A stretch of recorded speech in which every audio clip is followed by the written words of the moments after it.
Good morning. Thanks for not presenting my company, by the way. I would have trouble with yours. My name is Chris Karen. I'm CEO of a company called iParadigms, which is a mouthful. The service we're known for, Turnitin, is what we call ourselves largely in the press and with customers because that is a majority of our business and what the average university student or high school student knows. We are in the business of historically preventing plagiarism inside of universities, research, publishers, and also high schools. We've also moved recently into an online grading solution as well, which has taken off like a J-curve, to use a term used earlier in the day, with a lot of success. So now we're sort of leader in both preventing plagiarism in universities and the classroom work, as well as in online grading and marking, both in the US as well as globally. This is a word-heavy slide, but just to give you some background on the company. A lot of similarities to an earlier presentation. We're also in the Bay Area, in the East Bay, founded by UC Berkeley graduate students about 15 years ago. We are about 200 employees in total, majority in North America. Today, we also have a large office in Newcastle. We found Newcastle to be a great place not only to hire salespeople, but also great developers at a much lower cost than London. We're majority funded and backed by Warburg Pincus, who made an investment in the company about 5.5 years ago. Our technology, like many you saw so far this morning, is pure SaaS, subscription-based. We deliver our service first in the US, but over time now to many, many countries. We're selling actually probably more today in terms of new business internationally than we are here in the US. North of 50 million in revenues, which isn't listed here, but I want to point that out. We've been growing about 25–30% for the last few years. And the founders actually were not able to raise venture capital in the late 90s with their idea. Just at that point, Sand Hill Road was allergic to educational investments. So it was a bootstrap company, which caused it to get profitable very early. And I think built a lot of good habits in the business around focus on building great product that really sticks, as well as spending money on hiring very carefully. So I mentioned before, we're about two things today primarily. Preventing plagiarism in schools. The tool's remarkably effective, not at catching students and punishing them, getting them expelled, but more importantly, preventing cheating from happening in the first place. We also, as I mentioned, moved into online grading and marking, not auto-scoring of essays like you might have been read about in the press from firms like edX, as of note, but more marking papers electronically, automatically in kind of lower grammar, style, spelling kinds of areas, but giving tools to teachers to mark the paper themselves much more time effectively than they can with pen and paper. Plagiarism is a rampant issue, and it's not getting any better. Things like social networking, paper mills online are causing the problem to persist. And it persists not just in lower grade levels. It's as bad at top Ivy League schools as it is at community colleges from our data. It's a problem down through high school and middle school. It's a problem in PhDs. We had a notable event about 1.5 years ago where the #2 politician in Germany was basically forced to end his career after it was discovered he plagiarized his PhD 20 years earlier. So it happens all the way through degree granting institution levels and prestige levels. And this tool, it turns out, is incredibly effective at preventing students from going there in the first place, which is really the value prop of our solution. So the way our service works is a student, when their assignment's due, uploads it to our website or uploads it to a learning management system like Blackboard, which sends it to us. We basically take the paper, shred it into all of its sentences and phrases, and check it against a copy of the internet, which we've crawled. We have about 300 million prior written student papers, which we compare it to, which is probably the most common source of cheating.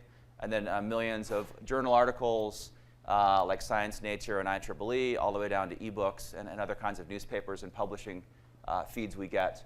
We look for exact matches. We look for fuzzy matches. We look for paraphrasing. We look for translated matching, which happens a lot with Google Translate, and try to make sure we can do it quickly with high accuracy and also very low false positive.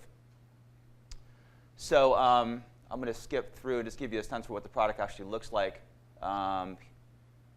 here. So this is an example of a browser view a teacher would see of a student's paper, not the text, but the full paper in a browser. Originality score at the top right. So that 32% means 32% of the words and phrases in the paper look like they've been copied. or copied and then fudged. And you can investigate using clicking on sources, navigating on the right side panel to look at sources on the internet we've matched or papers we've matched to the student submission to let you really determine whether or not there's true plagiarism that's happened. But it's really an investigative tool to help to analyze what's really going on and make a judgment call on whether cheating has occurred or not. This is the online marking platform for grading. The purple marks you see here are done in an automated fashion for marking spelling and grammar and mechanics to save time for the teacher. They can drag and drop commonly used feedback points from their palette to the paper. They can use their voice to record commentary on the paper. We have rubrics, both Common Core rubrics and custom rubrics that allow grading to happen in a very fast way. Teachers report about a 30% time savings grading this way versus pen and paper. And more importantly, students prefer it because it's much richer in feedback, much more clarity in feedback. So engagement on the student side to actually spend time looking at the teacher feedback goes up by about 50%, which matters a lot to student improvement in their writing. We're moving into what we call formative writing, which is basically letting students submit draft work to our site and get feedback from automated algorithms on how to improve their writing prior to making it final.